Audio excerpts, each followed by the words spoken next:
Morning student. P block और हम लोग पढ़ रहे हैं एनसीईआरटी का यूनिट नंबर 7 12th क्लास के लिए। 12th क्लास के लिए भी है, मेडिकल के लिए, आईटी मेन और आईटी एडवांस के लिए। एनसीईआरटी का हम लोग एक एक लाइन डिस्कस कर रहे हैं। तो नाइट्रोजन हो गया, general property of fifth group element nitrogen हो गया, फिजिकल प्रॉपर्टी हो गया, chemical property. Compound of nitrogen में आपको पढ़ना है एक अमोनिया और HNO3 और कुछ ऑक्साइड्स जो एनसीईआरटी में लिखा हुआ है। अभी हम लोग डिस्कस करते हैं प्रिपरेशन ऑफ अमोनिया। कई मेथड है जिसमें लैब मेथड भी पढ़ना है आपको, इंडस्ट्रियल मेथड ऑफ प्रिपरेशन भी पढ़ना है। तो जो सबसे फेमस है वो है industrial method of preparation, Haber process. Start करते हैं। Number 1, so industrial method of preparation for ammonia.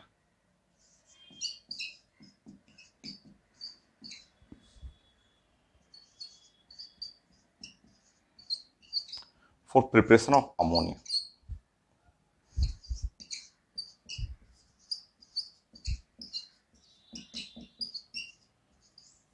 Ammonia process है Haber process.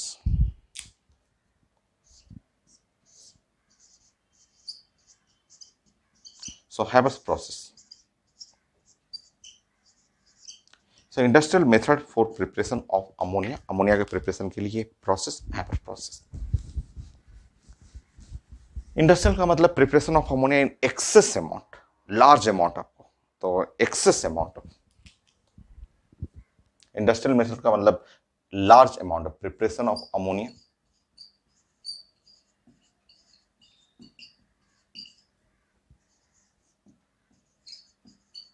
In large amount.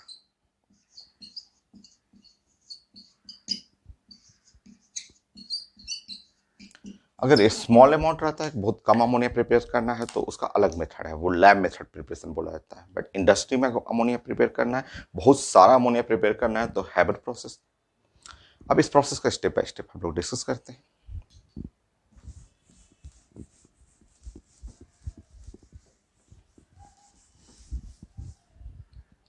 Number 1,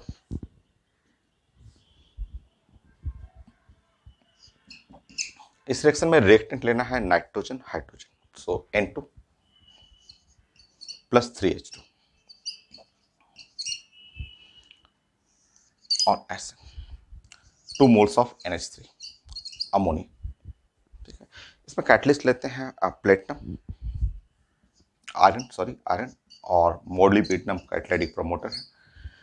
यहाँ निकलता है हीट 46 किलो जूल पर मोल, ये हीट इवॉल्व करता है। और साथ में यहाँ चाहिए 200 और 300 atmosphere pressure and 450 to 500 degree centigrade temperature. अब इसमें हर एक के बारे में हम लोग एक एक पॉइंट डिस्कस करते हैं। 11th क्लास का भी कुछ हेल्प लेना है। तो हाइब्रिड प्रोसेस है और हाइब्रिड प्रोसेस के लिए रिएक्टेंट लेना है नाइट्रोजन एंड हाइड्रोजन 1:3 रेशियो में। तो स्टार्ट करिए। तो ये रिएक्शन देखिए और रिएक्शन में आपको एक एक करके पॉइंट हमें डिस्कस करना है। So reactant for hybrid process,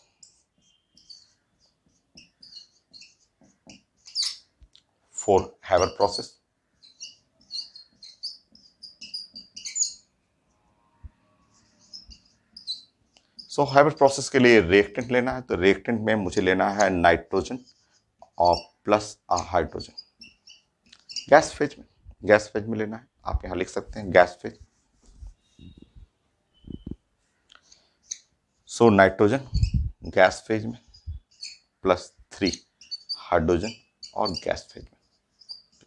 आप ऐसे भी लिख सकते हैं कि नाइट्रोजन मुझे गैसेस फॉर्म में लेना है नाइट्रोजन, और प्लस हाइड्रोजन लेना है गैसेस फेज में। तो ये जो रेशियो है 1:3 रेशियो लेना है 1:3 में। तो ये है रिएक्टेंट। आपको कैटलिस्ट लेना है आयरन। सब लाइन पूछा जाता है हाइब्रिड प्रोसेस के लिए, क्यों प्रेशर लेना है, क्यों टेम्परेचर हाई लेना है, वो सब डिस्कस करना है आपको। सेकंड पॉइंट, कैटलिस्ट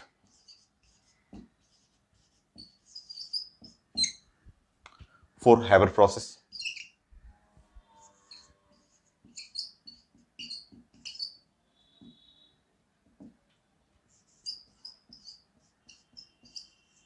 सो हैबर प्रोसेस में जो कैटलिस्ट लेते हैं वो लेते हैं आप आयरन। आयरन लेना होता है सॉलिड फॉर्म में। सो आयरन आप लिख सकते हैं आयरन। ये ये एक पॉजिटिव कैटलिस्ट है जो रेट ऑफ रिएक्शन इंक्रीज कराता है, increases the rate of reaction. आप लिख लेंगे कि ये एक पॉजिटिव कैटलिस्ट है।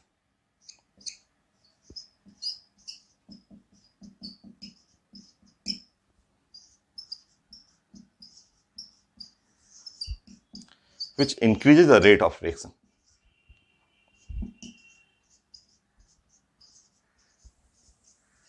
The rate of reaction.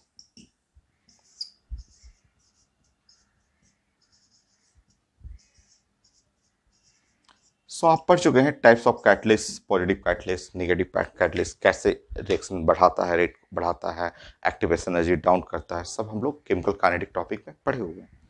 तो कैटलिस्ट है फॉर हैबर प्रोसेस, आयरन लेना है और आयरन पॉजिटिव कैटलिस्ट है which increases the rate of reaction. इस रिएक्शन में कैटालिटिक प्रमोटर लिया जाता है। प्रमोटर जो है वो मोलिब्डेनम लेते हैं। एनसीईआरटी में लिखा हुआ Al2O3 एंड पोटेशियम ऑक्साइड लिया जाता है, तो हम लोग मोलिब्डेनम भी लेंगे, वो भी लेंगे आपको। So third point, catalytic promoter.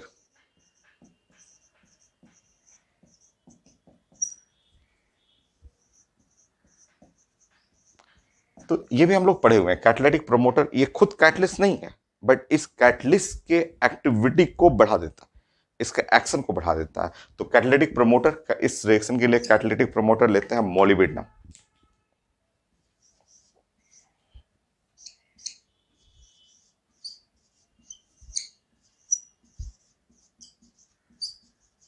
सो मोलिब्डेनम हो गया, ठीक है। और एनसीईआरटी में लिखा हुआ है, इसके जगह पे ये भी लिखा हुआ कि Al2O3, Al2O3 aluminium oxide and साथ में पोटेशियम ऑक्साइड, ये भी लिखा हुआ। कैटालिटिक प्रमोटर में ये भी यूज होता है और इनका रोल है कि ये कैटलिस्ट के एक्टिविटी को बढ़ा देते हैं। ये खुद कैटलिस्ट नहीं है, बट इसके एक्शन को, एक्टिविटी को बढ़ा देते हैं। ये increases the activity of catalyst.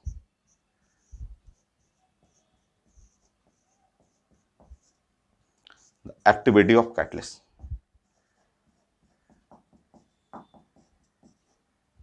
Of catalyst. तो कैटलिस्ट के एक्टिविटी को बढ़ा देते हैं। तो इस रिएक्शन का रिएक्टेंट हो गया, कैटलिस्ट हो गया, कैटालिटिक प्रमोटर हो गया। नाउ रिएक्शन देखिए,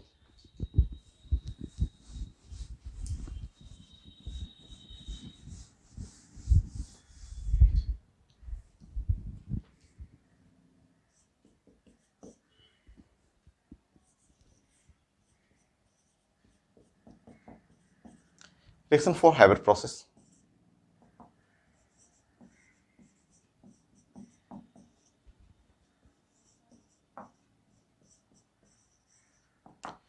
सो हैबर प्रोसेस का रिएक्शन, लेफ्ट साइड लेना है नाइट्रोजन और ये गैस, राइट साइड लेना है नाइट्रोजन एंड हाइड्रोजन लेना है और गैस, और यहां पे आप बैलेंस करेंगे तो 2NH3 ऐसे।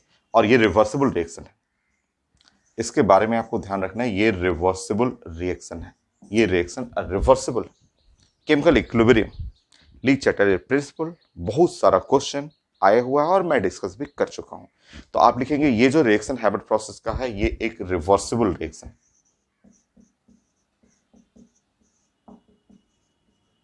रिवर्सिबल रिएक्शन, ये रिवर्सिबल रिएक्शन। और रिवर्सिबल रिएक्शन के लिए delta N, number of moles of gases product minus number of moles of gases reactant, जो थर्मोकेमिस्ट्री में, केमिकल इक्विलिब्रियम में Kp का रिलेशन, Kc का रिलेशन कई जगह पढ़ा हुआ है। सो डेल्टा N का मतलब number of moles of the gases product लेना है और वो प्रोडक्ट जो है वो गैस फेज में, और minus number of mole of the reactant लेना है और वो रिएक्टेंट होना चाहिए गैस फेज में। तो delta N number of moles of gases product हो गया 2 और minus reactant 1 + 3।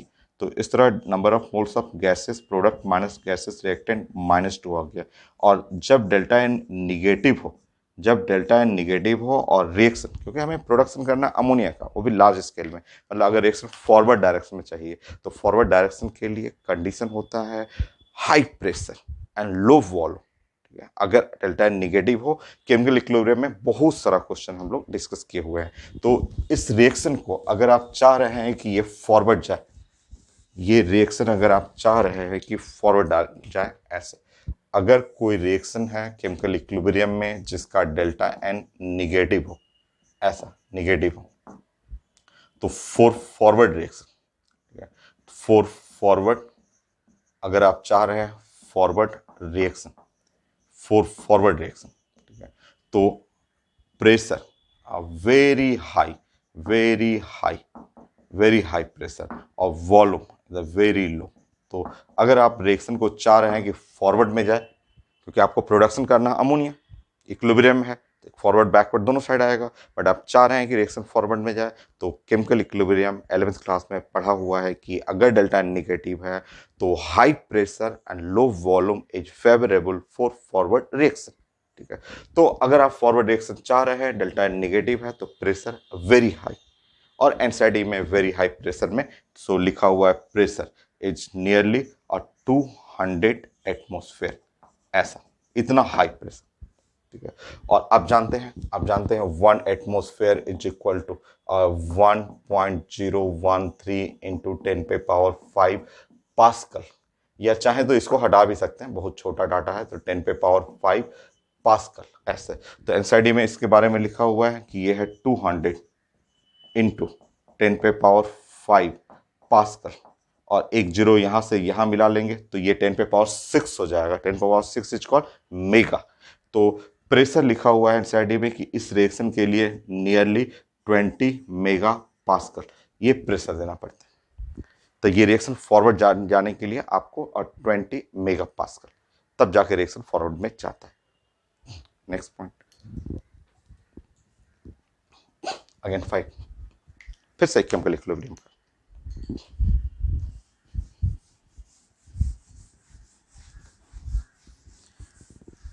Now next NCERT में लिखा हुआ कि ये रिएक्शन एक्सोथर्मिक है, ठीक है, रिवर्सिबल है, और साथ में यहाँ पे आपका 46 किलो और जूल पर मोल इतना एनर्जी रिलीज करता है, ठीक है। सो अगर आप 46 किलो जूल पर मोल एनर्जी रिलीज कर रहा है, तो डेल्टा एच आप जानते हैं उसको लिखने का तरीका है -46 किलो जूल पर मोल, और जब भी डेल्टा एच रहेगा निगेटिव, डेल्टा एच निगेटिव है, तो इसका मतलब आप जानते हैं कि ये रिएक्शन जो है वो एक्सोथर्मिक रिएक्शन, सो एक्सोथर्मिक रिएक्शन, ये रिएक्शन एक्सोथर्मिक रिएक्शन। और केमिकल इक्विलिब्रियम में हम लोग पढ़े हुए हैं, केमिकल इक्विलिब्रियम में पढ़े हुए हैं कि अगर इक्विलिब्रियम हो वहाँ condition for pressure, condition for volume, condition for temperature पढ़ा हुआ है, और वहाँ लिखे हुए हैं कि अगर रिएक्शन एक्सोथर्मिक है, अगर डेल्टा एच आपका निगेटिव आ रहा है, या आपका रिएक्शन एक्सोथर्मिक है, एक्सोथर्मिक है रिएक्शन, सो अगर रिएक्शन एक्सोथर्मिक रिएक्शन है और आप चाह रहे हैं फॉर फॉरवर्ड रिएक्शन, तो मैंने क्लास में बताया था temperature is low temperature is favourable for forward reaction, but इस रिएक्शन में तो स्टार्टिंग में लिखा हुआ टेम्परेचर लो नहीं है, बहुत हाई है, 500 डिग्री सेंटीग्रेड है या 700 केल्विन के रेंज में लिखा हुआ है। तो क्यों, तो वो मैं समझाता हूं आपको।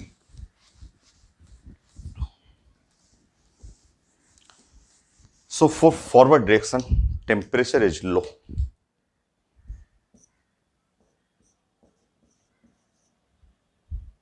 सो फॉरवर्ड रिएक्शन के लिए टेम्परेचर लो चाहिए, लो टेम्परेचर पे फॉरवर्ड रिएक्शन होगा। बट जो रिएक्शन लिखा था मैंने पॉइंट नंबर 1 में, वहाँ टेम्परेचर लो मैंने लिया ही नहीं था, बहुत हाई टेम्परेचर था। क्यों लिया गया वो मैं समझाता हूँ, वो मैं बताता हूँ। सो यहाँ तक नोट करेंगे कि 5th पॉइंट में कि रिएक्शन के लिए कंडीशन आपका रिएक्टेंट कैटलिस्ट हो गया, प्रमोटर हो गया, प्रेशर हाई क्यों चाहिए, और टेम्परेचर चाहिए लो फॉरवर्ड रिएक्शन के लिए, बट लो नहीं लेते हैं, ठीक है। चलिए देखते हैं 6।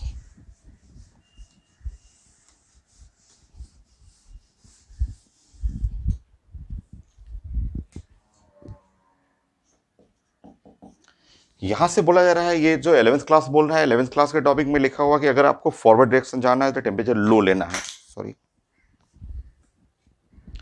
बट ये एनसीईआरटी में लिखा होगा कि अगर मुझे इस रिएक्शन को N2 और प्लस 3H2 इस रिएक्शन को अगर मुझे फॉरवर्ड जाना है तो फॉरवर्ड ऐसे जाना है। एनसीईआरटी में लिखा हुआ कि अगर मुझे इस रिएक्शन को फॉरवर्ड करना है तो यहाँ टेम्परेचर लिखा हुआ है, टेम्परेचर जो है वो है 450 degree centigrade to the 500 degree centigrade temperature ऐसे लिखा हुआ है। या एनसीईआरटी में लिखा हुआ है, एनसीईआरटी में temperature is equal to 700 kelvin. 700 kelvin, ये तो मुझे हाई टेम्परेचर चाहिए, ये तो मुझे लो नहीं लग रहा है, ये तो टेम्परेचर हाई है, हाई टेम्परेचर है। तो क्यों, जबकि हमें फॉरवर्ड जाने के लिए कंडीशन है लो टेम्परेचर का और ये लिखा हुआ है कि नहीं हमें हाई टेम्परेचर लेना है। तो इसका रीजन है रिएक्टेंट नाइट्रोजन। आप जानते हैं कि ये नाइट्रोजन के बारे में 10 बार आप पढ़ चुके हैं कि ये नाइट्रोजन ट्रिपल बॉन्ड है और ट्रिपल बॉन्ड जो हुआ और इसके चलते ये लिस्ट रिएक्टिव है, ये किसी से रिएक्शन करता ही नहीं है, लिस्ट रिएक्टिव है। तो आपको ध्यान रखना है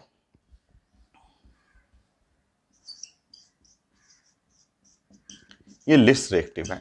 तो इसके बॉन्ड को तोड़ने के लिए, इसके बॉन्ड जो नाइट्रोजन के ट्रिपल बॉन्ड है, नॉन पोलर है, कोवलेंट है, लिस्ट रिएक्टिव है, ये कभी रिएक्शन में पार्टिसिपेट नहीं करता है, तो इसको इनिशिएट करने के लिए, इसके बॉन्ड को तोड़ने के लिए इनिशियली हाई टेम्परेचर रिक्वायर्ड। अगर आप टेम्परेचर बहुत लो रखेंगे तो रिएक्शन स्टार्ट ही नहीं होगा। तो इनिशियली जो है high temperature required to dissociate the bond present in nitrogen molecule. Finally उसके बाद जब एक बार रिएक्शन शुरू हो जाए, बहुत हाई टेम्परेचर देकर रिएक्शन स्टार्ट कर देंगे, तब उसके बाद टेम्परेचर घटा भी देंगे तो कोई प्रॉब्लम नहीं है। तब टेम्परेचर घटाएंगे तो रिएक्शन खूब फास्ट चलेगा। ठीक है, तो स्टार्टिंग में हाई टेम्परेचर चाहिए। ऐसे कंडीशन बोल रहा है 11th क्लास से कि लो टेम्परेचर, तो low temperature finally finally but initiate करने के लिए, नाइट्रोजन के बॉन्ड को तोड़ने के लिए आपको तो हाई टेम्परेचर चाहिए, क्योंकि यहाँ लिस्ट रिएक्टिव है और इसको एक्साइट करने के लिए, रिएक्शन इनिशिएट करने के लिए कुछ तो टेम्परेचर चाहिए। हाई टेम्परेचर देंगे तभी तो ये बॉन्ड टूटेगा, इसलिए इनिशियली हम लोग हाई टेम्परेचर लेते हैं। इससे क्वेश्चन भी आया हुआ आईडी में और ग्राफिकल फॉर्म में मैं प्रेजेंट कर दूंगा, मैं दिखा दूंगा क्वेश्चन क्या था। सो यहाँ पे लिखिए, so initially high temperature required,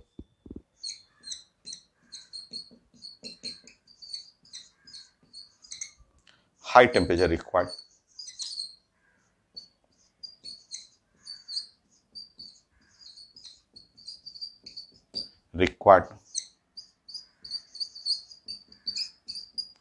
to initiate the reaction.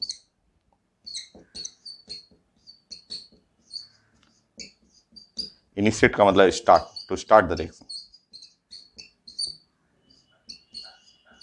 So initially high temperature required to initiate the reaction. So शुरुआत में हाई टेम्परेचर रिक्वायर्ड है, initially high temperature required to initiate the start of reaction, start करना है या initiate the start of reaction और to dissociate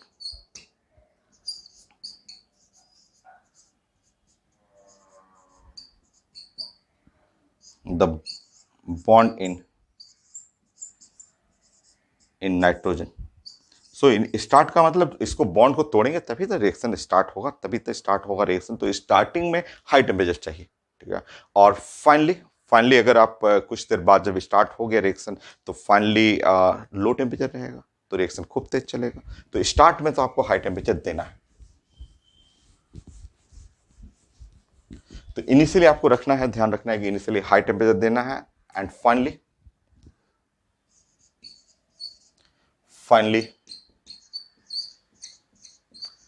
low temperature required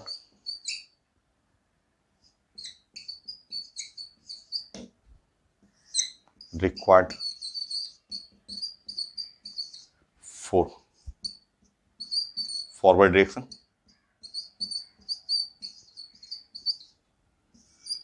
for forward reaction or for formation of ammonia, for formation of ammonia.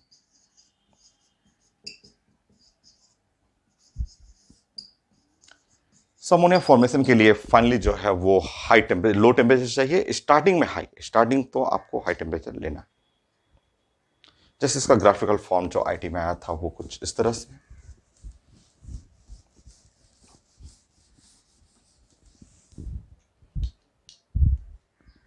Seven, सो यह है nitrogen gas, 3 hydrogen gas और ये reaction. मान लीजिए कि यहाँ पे प्रेशर P है और टेम्परेचर T1 है और यहाँ बन गया 2 मोल्स ऑफ अमोनिया। ठीक है, ये भी गैस है। फिर से लिखा हुआ है N2 गैस, 3 हाइड्रोजन गैस, यहाँ पे प्रेशर है P और टेम्परेचर है T2 और ये है 2NH3, ये है गैस। ये इसका ग्राफिकल फॉर्म लिखा हुआ था और पूछा गया था पेपर में आपसे। ग्राफिकल फॉर्म ये लिखा हुआ था इधर प्रोग्रेस या टाइम के साथ जो यहाँ पे है एक्स एक्सिस, और यहाँ लिखा था परसेंटेज यील्ड ऑफ अमोनिया।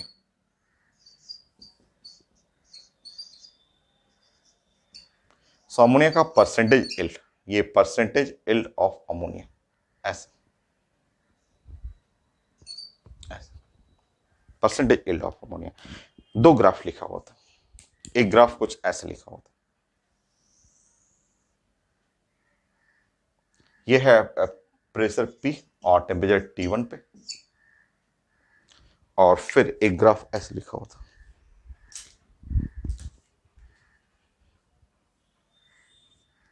और यह है प्रेशर P और टेम्परेचर T2 से। ऐसे इस तरह से आपको पेपर में प्रेजेंट किया हुआ था।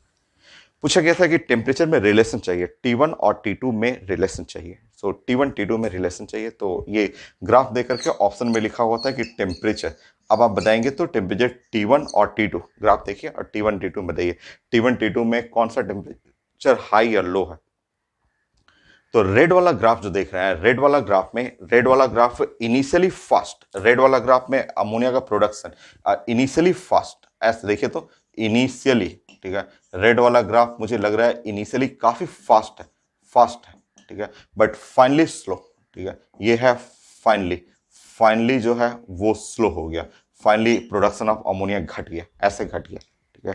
ग्रीन वाला ग्राफ देखेंगे तो इनिशियली स्लो, ग्रीन वाला ग्राफ देखिए, ग्रीन इनिशियली, ये देखिए ग्राफ इनिशियली जो है वो स्लो है, प्रोडक्शन ऑफ अमोनिया, अमोनिया का प्रोडक्शन कम हुआ इसके कंपेयर में, बट फाइनली फास्ट, ये है और फाइनली फास्ट, ठीक है, फाइनली फास्ट, ठीक है। तो अगर फाइनली हमें फास्ट करना है तो टेम्परेचर क्या रखना है, लो, और अगर इनिशियली हमें फास्ट करना है तो टेम्परेचर क्या रखना है, हाई। तो साफ दिख रहा है इससे कि ये अगर आप ऑप्शन में जो था तो T1 ग्रेटर देन T2 ऐसे, क्योंकि ये एक जो थर्मिक रिएक्शन है, फाइनली आपको लो टेम्परेचर चाहिए फॉर प्रोडक्शन ऑफ अमोनिया। तो ये ग्राफिकल फॉर्म में भी पूछा गया था ऐसे। तो ये था हाइब्रिड प्रोसेस। तो मैंने कंडीशन बता दिया, एक्सोथर्मिक का, कैटलिस्ट का, प्रमोटर का, प्रेशर के लिए मैंने बता दिया, टेम्परेचर के लिए मैंने कर दिया। तो फाइनली जो एनसीईआरटी में लिखा हुआ है उसका ड्राइंग भी है, तो फाइनली हम लोग का ये 7 8 कर लेंगे।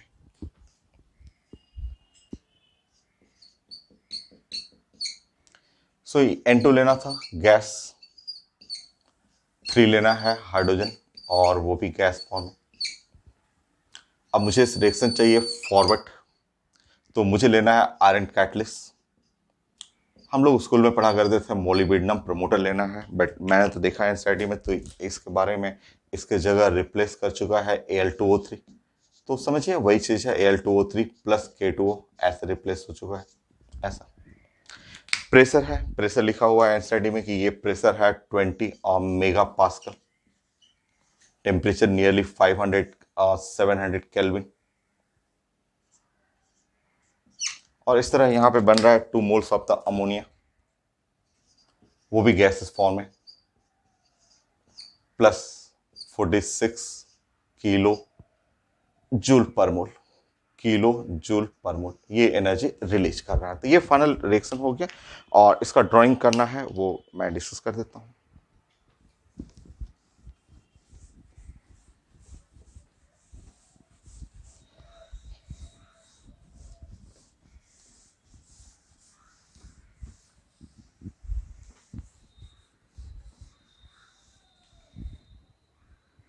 देखिए ड्राइंग,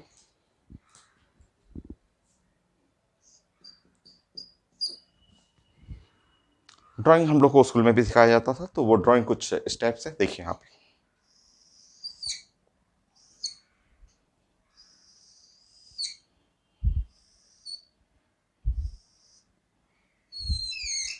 वेट करिए, अभी ड्राइंग आप अभी वेट करेंगे।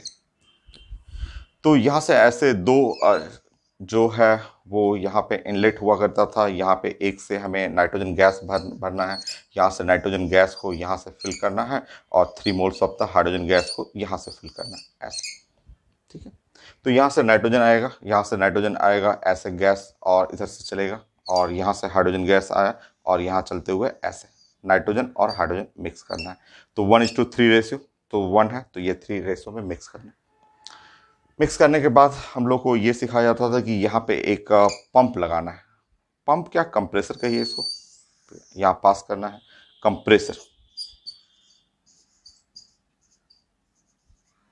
कंप्रेसर जो हो, जो कि प्रेशर क्रिएट कर दे, बहुत हाई प्रेशर, और 20 मेगा पास्कल, मैंने समझा दिया था आपको, 20 मेगा पास्कल जो कंप्रेसर देखे हैं आप। हाँ, हवा भरने वाला मशीन, रोड साइड में जो आप साइकिल में हवा भरवाते होंगे, या जो आप बाइक है, कार में जो हवा आप भरवाते हैं, टायर के अंदर जो हवा आप भरवाते हैं, तो वो देखते हैं उनके पास एक सिलेंडर का टाइप का एक बड़ा सा मशीन रहता है, और वो जनरेटर से या इलेक्ट्रिसिटी से, मोटर से एयर को उसके अंदर कंप्रेस करके रखे रहते हैं, और जब जरूरत होता है नोजल से आपकी गाड़ी में एयर फिल कर देते हैं। तो वो कंप्रेसर मशीन हुआ कि यहां से जब आएगा ये दोनों, तो ये एक मशीन है जो कि हाई प्रेशर क्रिएट करता है। तो वो मशीन के अंदर एयर ही रहता है, एयर जो आपके टायर में, ट्यूब में हम लोग हवा जो भरा जाता है, तो वो जो कंप्रेसर बॉक्स जो सिलेंड्रिकल जो रहता है कंटेनर, जिसमें एयर कंप्रेस करके रखा जाता है, तो हाई प्रेशर पे। तो वो देखते होंगे कभी मोटर चला करके हवा भरते हैं, तो मोटर जस्ट 2 मिनट के लिए चलाएंगे, पूरा सिलेंडर एयर फुल हो जाएगा। तो कंप्रेसर है जो उसको कंप्रेस करके इतना हाई प्रेशर क्रिएट करेगा। तो ये हो गया आपका, यहां से आप जो गैस बाहर निकलेगा वो हाई प्रेशर वाला गैस हो गया। तो कंप्रेसर में यहाँ पे 20 मेगा पास्कल, इतना हाई प्रेशर यहां से क्रिएट कर देना है। ठीक है, अब यहाँ पे आ चुका है फिर से नाइट्रोजन हाइड्रोजन गैस, यहाँ से जो है वो पास करते हुए यहाँ पे नाइट्रोजन और 3 मोल्स ऑफ द हाइड्रोजन, ये गैस आ चुका है ऐसे। अब यहाँ पे जो होगा, हम लोग ये इस जगह बनाते थे कैटालिटिक चैम्बर, ऐसे ऐसे, ये है कैटालिटिक चैम्बर, ऐसे। रुकिए मैं ड्राइंग कर देता हूँ, फिर मैं एक एक करके लाइनिंग पहले बना देता हूँ, फिर मैं आपको एक एक करके समझा देता हूँ।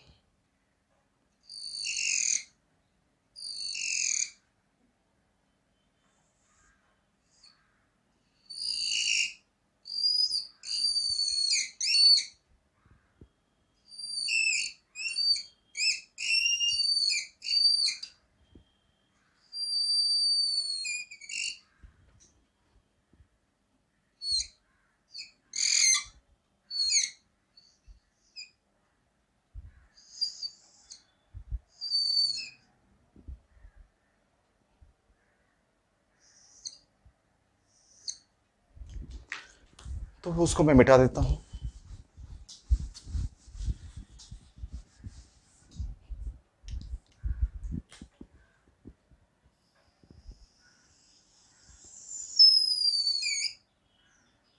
सिंपल ड्राइंग है, हम लोग बोर्ड एग्जाम में भी पूछा जाता था कि हैबर प्रोसेस डिफाइन करिए। तो स्टेप बाय स्टेप हम लोग सारा पॉइंट लिखते थे, और यहाँ पे फिर से हम लोग इसको कनेक्ट करेंगे। एनसीईआरटी में तो कंप्रेसर के बाद कनेक्ट किया गया है, बट हम लोग स्कूल में ऐसे सिखाया जाता था कि यहाँ से कनेक्ट करना। चलिए, आप यहाँ से भी कर सकते हैं, यहाँ से भी कनेक्ट कर सकते हैं, ऐसे भी कर सकते हैं। एनसीईआरटी में तो कंप्रेसर के बाद ही कनेक्ट किया हुआ है, तो N2 और 3H2।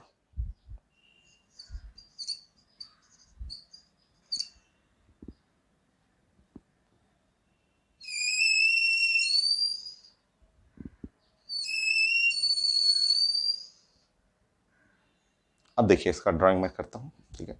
तो ये है रिएक्टेंट। रिएक्टेंट हुआ नाइट्रोजन हाइड्रोजन, दो अलग अलग पाइपलाइन से सप्लाई करना है, और यहाँ पे कंप्रेसर रहेगा। कंप्रेसर मैंने बताया कि जहाँ पे आप हवा भरवाते हैं टायर और ट्यूब के अंदर, तो वहाँ पे कंप्रेसर लगा रहता है जो कि एयर को कंप्रेस करता है। वैसे ही मशीन यहाँ लगा के इसको हाई प्रेशर 200, इसको आप बोल सकते हैं नियरली 200 एटमोसफेयर भी बोल सकते हैं, इतना हाई प्रेशर पे कंप्रेस करके यहाँ से पास किया जाएगा। जब यहाँ पास करेंगे तो यहाँ देखिए ध्यान से, ये है कैटालिटिक चैम्बर है, ये कैटालिटिक चैम्बर रहेगा। इस कैटालिटिक चैम्बर में ऐसे अलग अलग प्लेटफॉर्म बना रहता है। ऐसे हम लोग ढेर सारा ऐसे प्लेटफॉर्म बना देते हैं। प्लेटफॉर्म बना करके यहाँ पे हम लोग हीटर रखेंगे। ये हीटर प्रेशर हम क्रिएट कर चुके हैं यहाँ पे, और यहाँ हम लोग हीटर रखेंगे। ऐसे ये कैटालिटिक चैम्बर में ही रिएक्शन शुरू हो जाएगा, और ये हीटर है। नियरली टेम्परेचर जो है वो 700 केल्विन तक का ये टेम्परेचर क्रिएट करने के लिए हम लोग एक हीटर लगाएंगे, जिसको कि थर्मामीटर से थर्मल सेंसर से कनेक्ट कर देंगे कि उससे हाई टेम्परेचर नहीं होना चाहिए। बाकी यहाँ पे जो है इस जगह आपका है, यहाँ पे कैटालिटिक चैम्बर बोलते हैं। इस कैटालिटिक चैम्बर में यहाँ पे एक प्लेटफॉर्म बना करके ढेर सारा कैटलिस्ट, ये जो कैटलिस्ट है, ये ब्लू ब्लू कलर का ये कैटलिस्ट हुआ, वो आयरन हो गया। यहाँ पे आयरन कैटलिस्ट आप ऐड कर देंगे, रखेंगे यहाँ प्लेटफॉर्म पे, इसलिए इसको कैटालिटिक चैम्बर बोलते हैं। तो ये जो आपने कैटलिस्ट रखा है, ये है आयरन, आयरन कैटलिस्ट है, ये ब्लू कलर का ऐसा। और इसके अंदर थोड़ा सा मोलिब्डेनम ऐड कर दीजिए, ये थोड़ा थोड़ा मोलिब्डेनम प्रमोटर, कैटलिटिक प्रमोटर, चाहे Al2O3 पोटेशियम ऑक्साइड, वो भी मिक्स कर सकते हैं। तो ये कैटालिटिक चैम्बर है, ये आयरन कैटलिस्ट है, और मोलिब्डेनम जो हुआ वो कैटालिटिक प्रमोटर हुआ, ठीक है। अब यहाँ से जो पास करेंगे, ये नाइट्रोजन हाइड्रोजन गैस यहाँ से ऐसे पास करेंगे, ये सबसे रिएक्शन करते हुए चलेगा ऐसे। नाइट्रोजन हाइड्रोजन इससे रिएक्शन करेगा, इससे रिएक्शन करेगा, यहाँ से रिएक्शन करेगा, इससे रिएक्शन करेगा, हर जगह से रिएक्शन करते हुए निकलेगा। तो सारा कंडीशन हो गया, रिएक्टेंट हो गया, 200 एटमॉस्फेयर प्रेशर, हाई प्रेशर हो गया, हाई टेम्परेचर हो गया, क्योंकि अंदर जाते ही नाइट्रोजन के बॉन्ड टूट जाएगा। टूटते ही ये कैटलिस्ट हैं, प्रमोटर हैं, ये हर जगह से, ये जहाँ जहाँ टच करते रहेगा उनसे रिएक्शन करेगा। रिएक्शन करते हुए यहाँ पे बना देगा अमोनिया, ये है अमोनिया हुआ। अमोनिया ऐसे बना, बट हर नाइट्रोजन 100% रिएक्शन नहीं होता, कुछ ना कुछ वेस्टेज रहेगा, क्योंकि नाइट्रोजन, इतना नाइट्रोजन एक्सेस है कि सारे बॉन्ड नहीं टूटेंगे। तो बन जाता है अमोनिया, उसके साथ बाई प्रोडक्ट में नाइट्रोजन और हाइड्रोजन थोड़ा थोड़ा रह जाता है ऐसे। तो इनको ऊपर के ऐसे ऊपर से निकालना है, और निकाल करके यहाँ पे ये एक रेफ्रिजरेशन टावर होता है। कूलिंग टावर नहीं है, रेफ्रिजरेशन टावर है, ठंडा करना पड़ता है। इस टावर का टेम्परेचर हम लोग रखते हैं -33 डिग्री सेंटीग्रेड। मैं प्रॉपर्टी ऑफ अमोनिया में मैं डिस्कस कर दूंगा। ये रेफ्रिजरेशन टावर है। रेफ्रिजरेशन टावर पे यहाँ पे इस टावर में जैसे ही गैस एंटर करेगा, तो इतना लो टेम्परेचर पे अमोनिया लिक्विड हो जाएगा। अमोनिया लिक्विड होकर यहाँ गिरने लगेगा। ये अमोनिया जो है वो लिक्विड फॉर्म में गिरने लगेगा। और वो जो दोनों रिएक्टिव, जो नॉन रिएक्टिव हाइड्रोजन और नाइट्रोजन है, वो यहाँ से तीनों इंटर करेगा। तीनों इंटर करने के बाद अमोनिया जो है इतने लो टेम्परेचर पे सीधे ऐसे नीचे गिरेगा अमोनिया। और ये लोग जो है इस रास्ते से जो है, यहाँ से गैस है तो यहाँ से ये लोग भाग जाता है। नाइट्रोजन और हाइड्रोजन जो नॉन रिएक्टिव है, जो कैटालिटिक चैम्बर में कुछ तो बचेगा ही, 100% तो रिएक्शन होता नहीं है, तो कुछ जो बचा रहेगा, तो इस रास्ते से अमोनिया नीचे आएगा, और ये लोग जो है ऐसे यहाँ से पास कर जाएंगे, पास करके फिर से रिसाइकिल हो जाएंगे ऐसे, यहाँ से होते हुए फिर से वापस उस रिएक्शन में फिर से वापस चले आएंगे। तो ये है ऐसे। तो ये है हैबर प्रोसेस। हैबर प्रोसेस का ये डायग्राम भी आपको जानना है, और बोर्ड एग्जाम में हम लोग बनाते थे इसको, है एनसीईआरटी में भी डायग्राम कुछ ऐसा ही है ऐसा। तो जो वेस्टेज है नाइट्रोजन हाइड्रोजन, वो वापस चला जाके रिसाइकिल हो जाएगा। तो ये नाइट्रोजन और हाइड्रोजन फिर से वापस ऐसे चल करके ऐसे रिसाइकिल होते हुए फिर से नाइट्रोजन हाइड्रोजन ये वापस एंटर कर जाएगा ऐसे। तो आपका सारा कंडीशन सारा कुछ कंप्लीट हो गया। यहाँ बनेगा लिक्विड अमोनिया,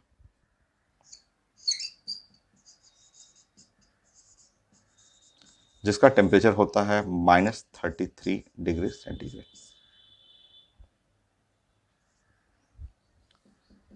तो यह industrial method of preparation for ammonia. Ammonia को इंडस्ट्री में ऐसे ही बनाते हैं, और ये इसको बोल देंगे कैटालिटिक चैम्बर।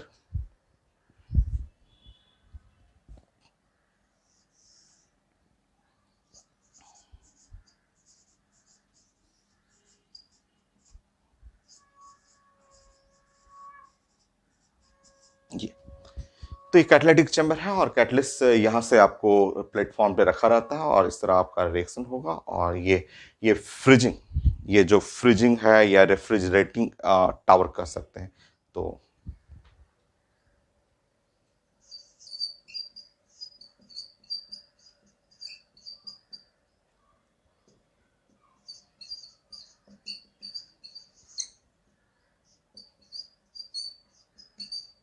रेफ्रिजरेटिंग टावर है जो कि यहाँ से आपको लिक्विड अमोनिया को लिक्विफाइड करके नीचे यहाँ कलेक्ट हो जाएगा।